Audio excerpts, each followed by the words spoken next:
تسلیم و رضا والے ہزاروں میں 72 تک تھے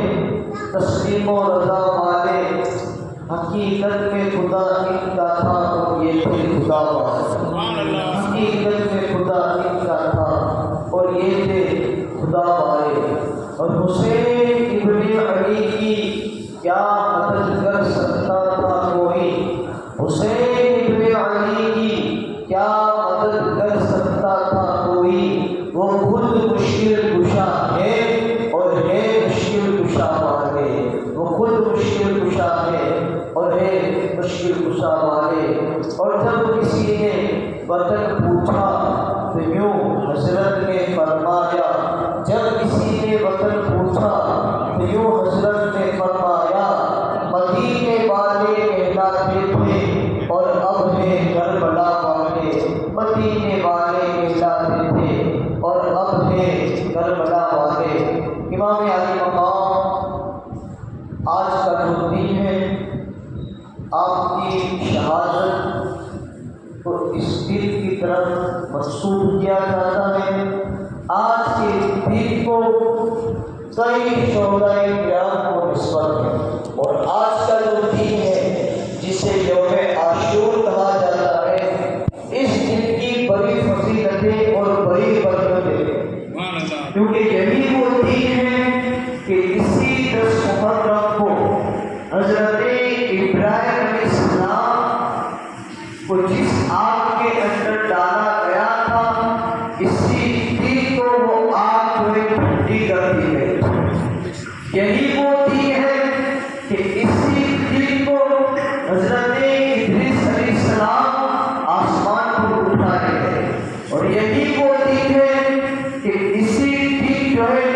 حضرت یوسف علیہ السلام کے خانے سے باہر نکالے گئے، اور اسی دن کو موسیٰ علیہ السلام اور ان کی قوم کو جو ہے فرعون جیسے دشمن خدا سے نجات ملی۔ یہ بڑی برکت والا دن ہے، بڑی فضیلتوں والا دن ہے، اور اللہ کے رسول نے اس دن کے متعلق یہ بھی فرمایا ہے کہ محرم میں ایک ایسا محرم آئے گا کہ 10 تاریخ ہوگی اور جمعہ کا دن ہوگا۔ اب کون سا محرم ہوگا، کون سی وہ 10 تاریخ ہوگی اور کون سا جمعہ کا دن ہوگا، یہ محرم کے بارے میں بتایا ہے کہ محرم کا مہینہ ہوگا، اس اسلامی 10 تاریخ ہوگی اور جمعہ کا دن ہوگا، اور اسی تاریخ کو قیامت بھی آئے گی۔ یہ اللہ کے رسول نے اسی دن کے مطابق ارشاد بتایا۔ اس دن کو ہم تمام حضرات جانتے ہیں کہ آج ہی کے دن سے امام حسین رضی اللہ تعالیٰ کی شہادت ہوئی۔ آپ کے نزدیک و اقارب کو جو ہے آج ہی کے دن جو ہے کربلا کے میدان کے اندر بھوکا اور پیاسا رکھ کر ظالموں نے آپ کے اوپر ظلم کیا اور آپ کو جو ہے شہید کیا گیا۔ گزشتہ رات میں آپ نے تمام شہداء کرام کی شہادتوں کو سنا،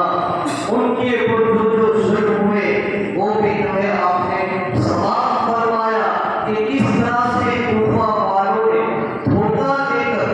دھوکے سے جو ہے امام حسین اور ان کے ساتھیوں کو کربلا کے کوفہ تک بلایا، اور پھر وہ اس بات سے انجان ہو گئے کہ ہم نے انہیں کوئی خط نہیں لکھا تھا، ہم نے انہیں ان کو نہیں بلایا۔ امام مسلم کی تقریر کو شہید کیا گیا، ان کے دونوں بچوں کو محمد اور ابراہیم جو ہے ان کو بھی شہید کیا گیا، حضرت علی کو جو ہے شہید کیا گیا، حضرت قیس کو شہید کیا گیا، حضرت عبداللہ محمد کلبی ان کو شہید کیا گیا، حضرت مسلم اوسطا ان کو شہید کیا گیا، حضرت حبیب ابن مصعب رضی اللہ تعالیٰ عنہ جو صحابی رسول تھے، ان کو بھی جو ہے کربلا کے میدان کے اندر شہید کیا گیا۔ پھر امام قاسم جو رسول پاک صلی اللہ علیہ وسلم کے نواسب تھے، جو حضرت علی اور امام حسن کے جو بیٹے تھے، امام قاسم کربلا کے میدان کے اندر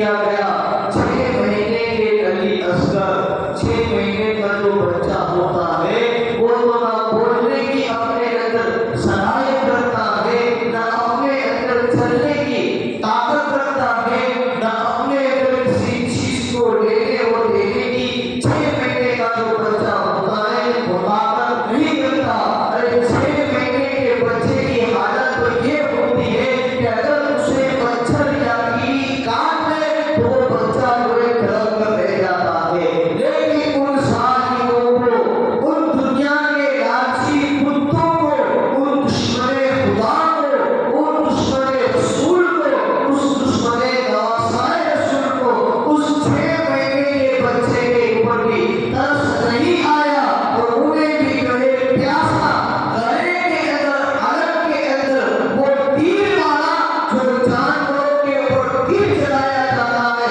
وہ تیر مار کر حضرت علی اصغر جو 6 مہینے کے امام حسین کے بیٹے تھے کربلا کے میدان کے اندر ان کو بھی جو ہے شہید کیا گیا. اتنا ظلم و ستم کربلا کے میدان کے اندر امام حسین اور ان کی آل پر ہوا. امام حسین رضی اللہ تعالیٰ عنہ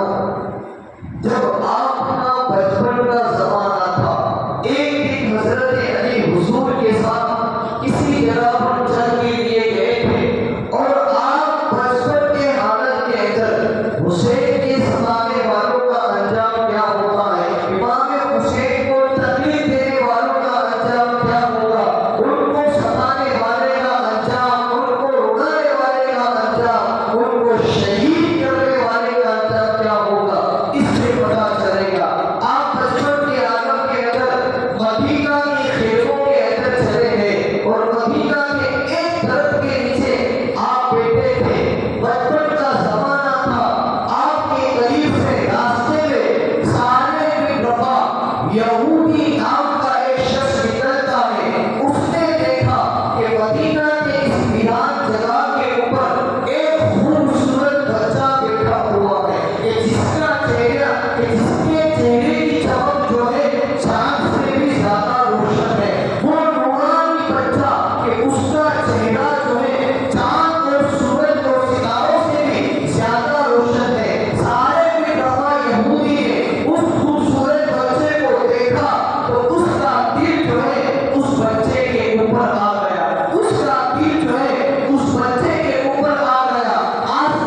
بولا نہیں کرتا، جانور کبھی انسانوں سے جو ہے گفتگو نہیں کیا کرتا، اور تو بس انسان کی اشاروں کی جو زبان ہوتی ہے وہی وہ سمجھا کرتا ہے۔ لیکن یہ پوچھنے والا انسان، یہ پوچھنے والا بچہ کوئی معمولی بچہ نہیں تھا، یہ جو پوچھ رہا تھا نبی کے گھر کا ستارہ تھا، علی کے گھر کا ستارہ تھا، جنتی نوجوانوں کا سردار تھا۔ امام حسن نے اس کو ہرن کو جب پوچھا تو ہرن کو اللہ تعالیٰ زبان عاقل عطا فرماتا ہے، اور ہرن پھر بولتی ہے کہ آپ کے بھائی حسین کو سارے بن روا نام کے یہودی نے اپنے گھر کے اندر چھپا کر رکھا ہے۔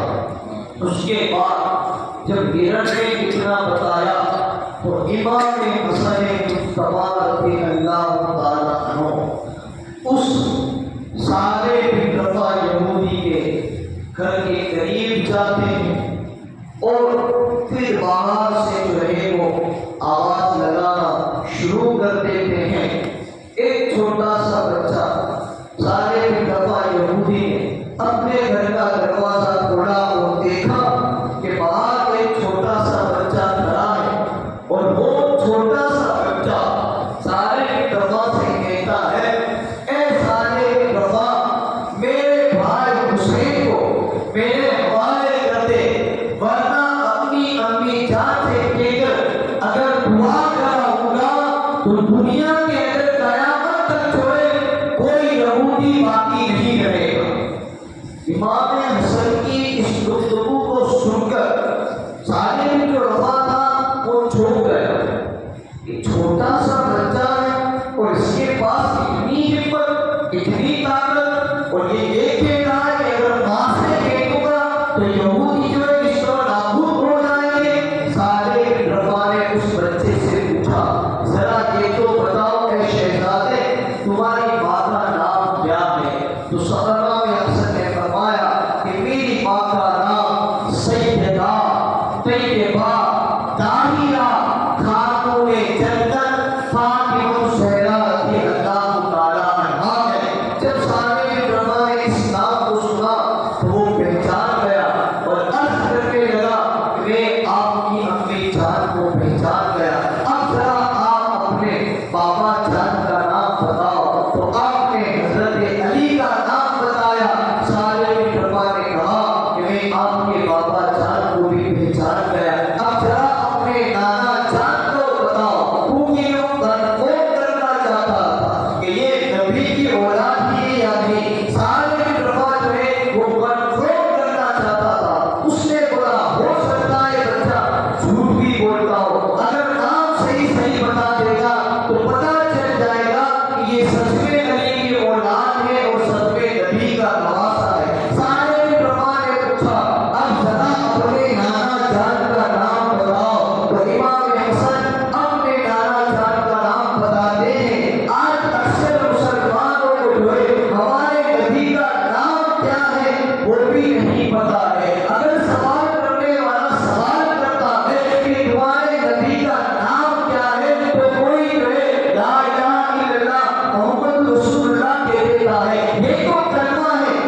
تو دوسرا سوال کیا جائے گا ماں دین کا تیرا دین کون سا ہے، اس کے بارے میں بھی اللہ جواب نہیں دے سکتے کہ چل جائے گا۔ فرمایا کیا بیٹھے ہیں کتابوں میں یہ بات موجود ہے کہ پہلا سوال اور دوسرا سوال یہ اتنا امپورٹنٹ نہیں جتنا تیسرا سوال ہے حضور کی ذات کے بارے میں۔ دو روایتیں ملتی ہیں کہ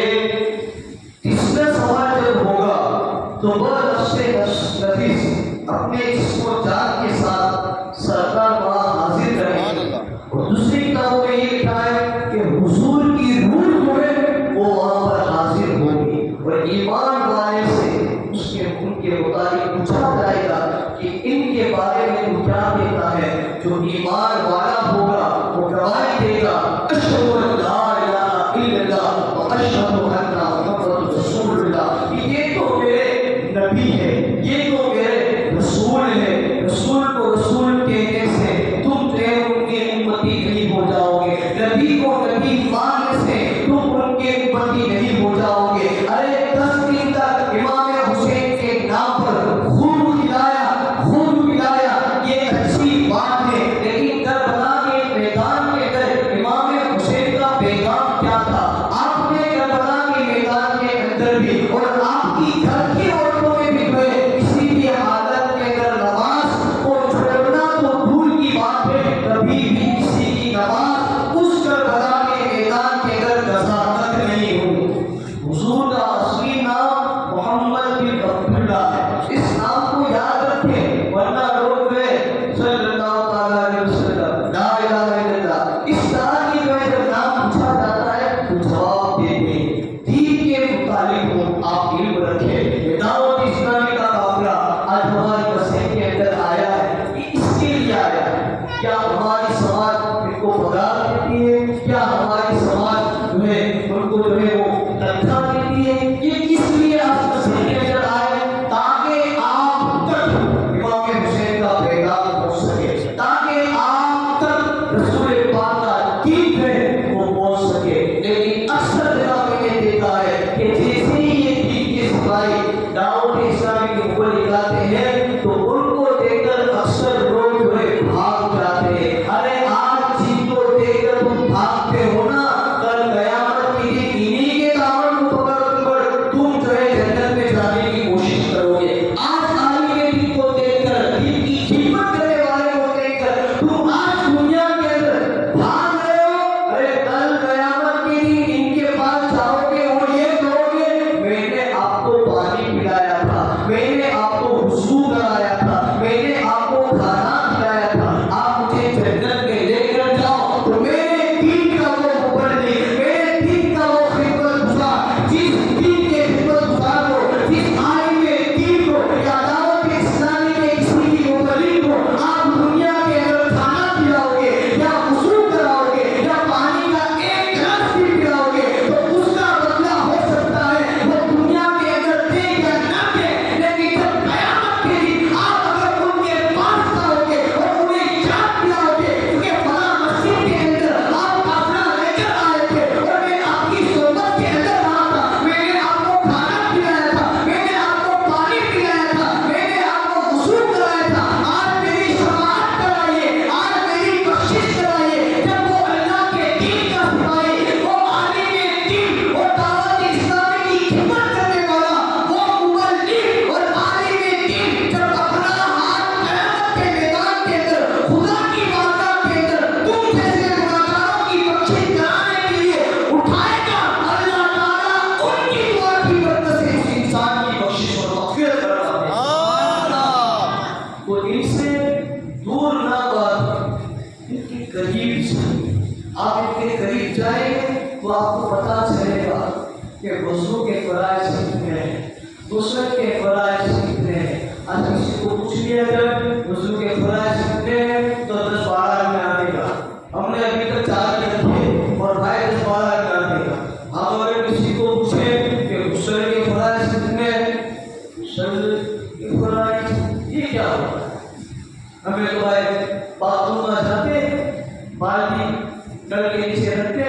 نل کھولتے، بدن پر صابن لگاتے، شیمپو لگاتے، پانی ڈالتے، یہ ہمارا غسل ہو گیا۔ غسل کی فراز یہ نہیں ہے، غسل کے اندر کلی کرنا یہ ضروری ہے، بغیر کلی کے آپ کا غسل ہی نہیں ہوگا۔ غسل کے اندر ناک کے اندر گرم گھنٹی تک پانی چلانا ہے، جب تک وہاں پانی نہیں پہنچے گا آپ کا غسل نہیں ہوگا۔ بدن کے ہر ذرے پر کوئی بھی جگہ باقی نہ رہتا ہے جسم پر، وہاں تک پانی پہنچانا یہ فرض ہے۔ یہ غسل کی صرف 3 فرض ہے، اور مسلمان کو اگر غسل کیا جائے تو یہ تو بڑا کام ہے۔ دوسرے جائے کہ ابھی کون سی فلم نکلنے والی ہے، اس کے اندر ہیرو کون ہوگا، ویلن کون ہوگا، ہیروئن کون ہوگی، بال کیسے اس کے رکھے ہیں، کپڑے کیسے پہنے ہیں، ابھی تو وہ فلم ریلیز نہیں ہوتی کہ بھائی وہ کپڑے پہن کر دنیا کے اندر گھوم رہا، خود ہی تو اس کا ہیرو بن گیا۔ دنیا کے مطابق ہمارے پاس کتنا علم ہے، آپ دیکھیے دنیا کے مطابق آپ کتنا کسی کو پوچھتے ہیں۔ آپ کو اگر مکان بنانا ہوتا ہے تو سب سے پہلے نقشہ تیار کرتے ہیں، ایک نقشے سے کام نہیں چلتا تو 3-4 ہزار دوسرے ڈال کر 3-4 اور نقشے بناتے ہیں کہ اس طرف جو ہے وہ ہال ہوگا، اس طرف کچن ہوگا اور اس طرف یہ ہوگا۔ اب مکان بن جاتا ہے اس کے بعد بھی ہم لوگوں سے مشورہ کرتے ہیں کہ کون سی سیمنٹ اچھی ہوگی، کون سا پتھر اچھا ہوگا، کون سا پتھر اچھا ہوگا۔ کمپنیوں میں بھی الگ الگ نام ہے، سیدھی سیمنٹ بھی آتی ہے، وہ اموجا سیمنٹ بھی آتی ہے۔ تو ہم یہ دنیا کے معاملوں کے اندر چھوٹی چھوٹی چیزیں ہم پوچھتے ہیں کہ کون سی کوالٹی بہتر ہوگی، اور جب مکان تیار ہو جاتا ہے تو ٹائلس کی باری آتی ہے کہ گھر کے اندر کون سی ٹائلس لگاؤں، ہال کے اندر کون سی ٹائلس لگاؤں، کچن کے اندر کون سی ٹائلس لگاؤں، پھر وہ بٹن وغیرہ، پنکھے وغیرہ، لائٹ وغیرہ کلر کون سا کروں۔ اس طرح سے دنیا کی چھوٹی چھوٹی چیزوں کے بارے میں ہم اپنے دوستوں کو پوچھتے ہیں۔ عید آ رہی ہے، نئے چپل لینے، چپل لوں کہ بوٹ لوں، کون سی کمپنی کے لوں، یہ ہم پوچھتے ہیں۔ تو نے اس طرح جو کپڑے پہنے وہ کس دکان سے خریدے ہیں، ویراور سے خریدے ہیں کہ بامبے سے لے کے آیا، پوچھتے ہیں کہ نہیں پوچھتے ہیں۔ دنیا کے مطابق چھوٹی چھوٹی چیزیں، گنجی پن کے بارے میں پوچھ لیتے ہیں کہ یہ گنجی کون سے کہاں سے خریدا، پوچھتے ہیں۔ عورتیں بھی پوچھتی ہیں، مرد بھی پوچھتے ہیں۔ کبھی آپ نے کسی عالم کے پاس گئے اور یہ پوچھا کہ مجھے قبر کے اندر کیا کیا لے کر جانا ہے؟ دنیا کے بارے میں پوچھتے ہیں۔ تو جب دنیا کے بارے میں آپ کو سمجھ ہے کہ کس طرح سے آپ کو جینا ہے، تو کیا دین کے مطابق، نماز کے فرائض کے مطابق نماز پڑھنے کا طریقہ کیا ہے، وضو کرنے کا طریقہ کیا ہے، غسل کرنے کا طریقہ کیا ہے، کیا اس کے مطابق اللہ نے ہمیں عقل سلیم نہیں دی ہے؟ کہ ہم کسی کے پاس جا کر اگر ہم پوچھیں تو اس کے اندر تو ہم کو شرم آتی ہے، اس کے اندر تو ہم کو شرم آتی ہے۔ ارے رسول پاک نے فرمایا ماں کی گود سے لے کر قبر کی کوٹھی تک علم دین حاصل کرو۔ حدیث کے اندر یہ نہیں بتایا کہ ماں کی گود سے لے کر دیواروں کے بارے میں پوچھو، مکانوں کے بارے میں پوچھو، بوٹ کے بارے میں پوچھو، گنجی کے بارے میں پوچھو، کسی ایکٹر کے بارے میں پوچھو۔ حدیث میں فرمایا گیا ہے علم دین کے مطابق ماں کی گود سے لے کر قبر میں جانے تک علم دین سیکھو۔ اور اس وقت ایک جملہ یہ بھی ارشاد فرمایا تھا، اگر تمہیں علم دین سیکھنے کے لیے اگر چین تک جانا پڑے تو علم دین سیکھنے کے لیے چین تک جاؤ۔ آج ہمارے پاس دنیا کے لیے ٹائم ہے، دین کے لیے ہمارے پاس ٹائم نہیں۔ دین آج دعوت اسلامی نے پوری دنیا میں ایسی دھوم مچا رکھی ہے کہ وہ گھر گھر جا کر کے جو نیکی کی دعوت دیتے ہیں، لوگوں کو نیکی کے قریب کرتے ہیں۔ اور آپ جائیے ان کے پاس جو بھی آپ کو پوچھنا ہو کتاب کے ذریعے وہ آپ کو ہر چیز بتا دیں، ہر چیز کا علم رکھتی ہے۔ میں نے یہ دین کے سپاہی تو ان کے قریب ہوئی، ان سے دور نہ بھاگے، ان کے قریب ہوئیے۔ ہر نماز کے بعد غالباً درس بھی ہوتا ہوگا تو اس کے اندر بھی آپ شدت کریں۔ اگر ہم دین کے قریب ہوں گے دین بھی جو ہے ہم سے قریب ہو جائے گا۔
اتنا کرم ہے کہ لوگوں کی زندگی کو انہوں نے بدل کر رکھ دیا ہے۔ تو جس طرح سے ہم دنیا کے اندر انٹرسٹ لیتے ہیں، رس لیتے ہیں ہر چیز کو جاننے کے بارے میں، آپ کسان میں اکثر لوگ کھیتی کرتے ہیں اور اکثر لوگ پیاگی لیتے ہیں، کسانوں کو بھی جو ہے وہ بھی پوچھتے ہیں تو کھیت میں دوا چھڑکنے کی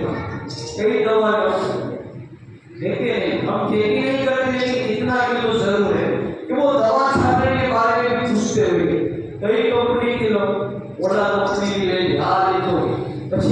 پیاز کے اندر بھی الگ الگ کوالٹی ہوتی ہے، پاؤڈر سے بٹا ہوتا ہے کہ دوسرے بات سے ہونا ہے۔ اس طرح سے ہم جو ہے یہ دنیا کے اندر ہم کرتے رہتے ہیں میرے بھائی، جس طرح سے آپ دنیا کے اندر اتنا انٹرسٹ لیتے ہو، حسین نے تمہاری خاطر اپنی گردن کٹوائی، امام حسین نے ہماری خاطر 6 مہینے کے اندر اصغر کو شہید کر دیا۔ کیا تھا؟ صرف کربلا کے اندر کیا تھا؟ ہاتھ رکھو، یزید کو خلیفہ مانو، یزید کو امیر المومنین، بس اتنی بات تھی، اس کے سوا دوسری کوئی بات نہیں۔ لیکن امام حسین نے اپنا ہاتھ اس کے ہاتھ میں نہیں رکھا، جانتے اس کی وجہ کیا تھی؟ یزید دنیا دار تھا، یزید دیندار نہیں تھا، یزید کیا تھا؟ دنیا دار تھا، شراب پینے والا، کتابوں کے اندر لکھا ہے، جس کو بھی دیکھنا ہو آگے دیکھ سکتا ہے، شراب پینے والا، ماں اور بہنوں کے ساتھ حرام کام کرنے والا،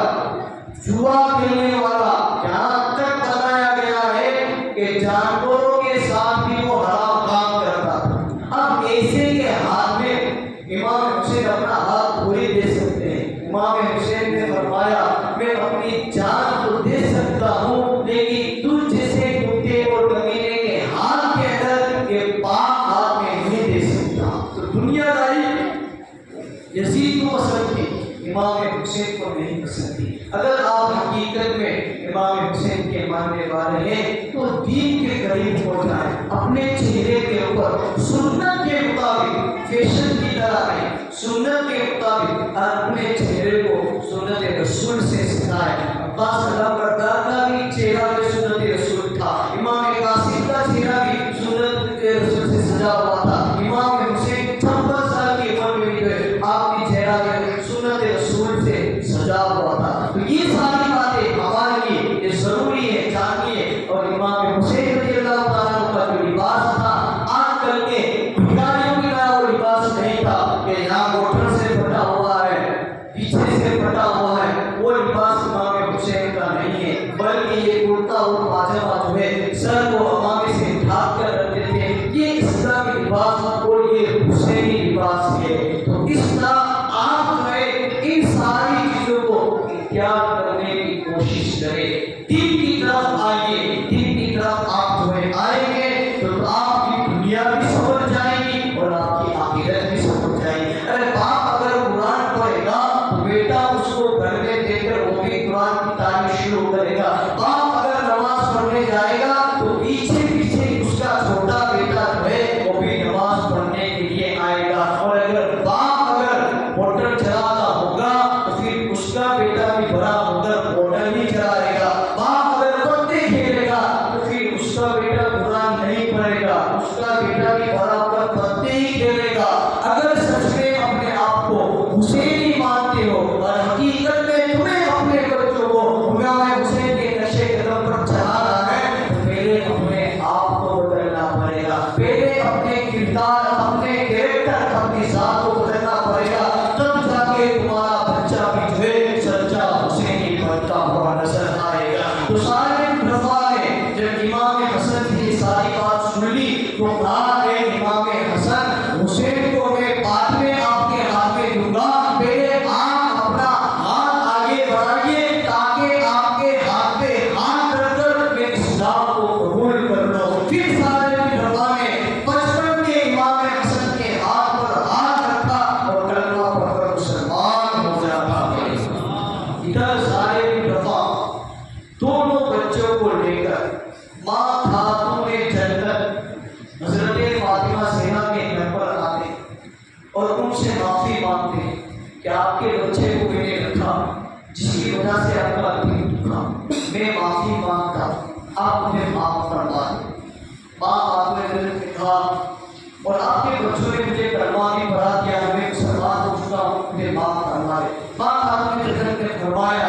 کہ میں تم سے خوش ہوں اور میں نے تم کو معاف فرما دیا ہے، اب تم جو ہے ان کے بابا جان سے معافی مانگو۔ اتنے میں حضرت علی آئے، ساری داستان سارے نام کا یہودی بتاتا ہے کہ میں مسلمان ہو چکا ہوں اور حسین کو میں اپنے گھر میں پرورش کے لیے بنا بتائے رکھا تھا، جس کی وجہ سے باپو میں جنت کا دل دکھا تھا۔ میں نے ان سے بھی معافی مانگی ہے اور آپ سے بھی معافی مانگتا ہوں۔ حضرت علی فرماتے ہیں سارے دفعہ میں اس سے خوش ہوں، لیکن یہ جو دونوں شہزادے ہیں یہ اللہ کے رسول کو بہت پیار ہے، تو ان کی بارگاہ کے اندر جا اور ان سے معافی مانگ، اگر وہ معاف کر دیں گے تو تیری توبہ تمہیں خدا کی بارگاہ کے اندر قبول ہو جائے گی۔ اب رسول پاک کی بارگاہ کے اندر سارے بن رضا یہودی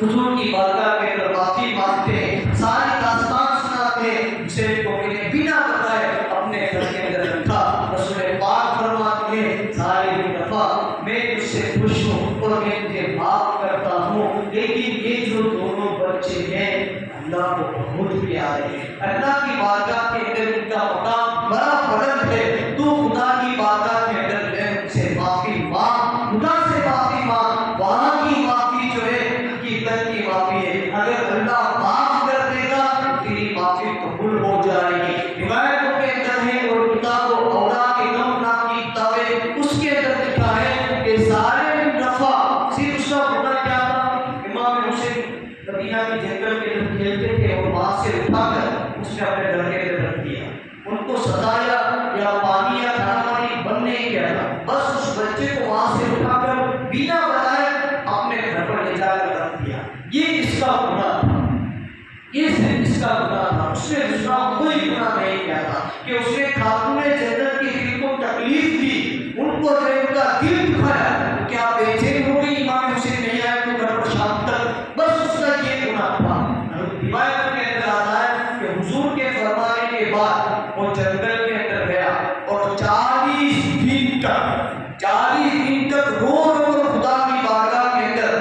معافی مانگتا رہا۔ 40 دن کے بعد حضرت جبرائیل علیہ السلام حضور کی بارگاہ کے اندر آتے ہیں اور بشارت دیتے ہیں کہ اللہ اس سارے رضا یہودی سے جو ہے اللہ خوش ہو گیا ہے اور اللہ نے اس کی اس غلطی کو جو ہے معاف فرما دیا ہے اور اللہ نے اسے اپنے نیک بندوں کے اندر شمار کر لیا ہے۔ سارے رضا سے یہی گناہ تھا کہ اس نے اٹھا لیا تھا، جنہوں نے امام حسین کو کربلا کے میدان کے اندر ستایا، کربلا کے میدان کے اندر ان کو شہید کیا گیا، ان کا انجام بھی کیا ہوگا، دنیا کے اندر ان ظالموں نے جو ہے اس کا مزہ سکا اور یہ سب ظلم کیا۔ جانتے ہو امام حسین کو شہید کرنے کے بعد جتنے بھی لوگ شہید ہوئے تھے سارے لوگوں کے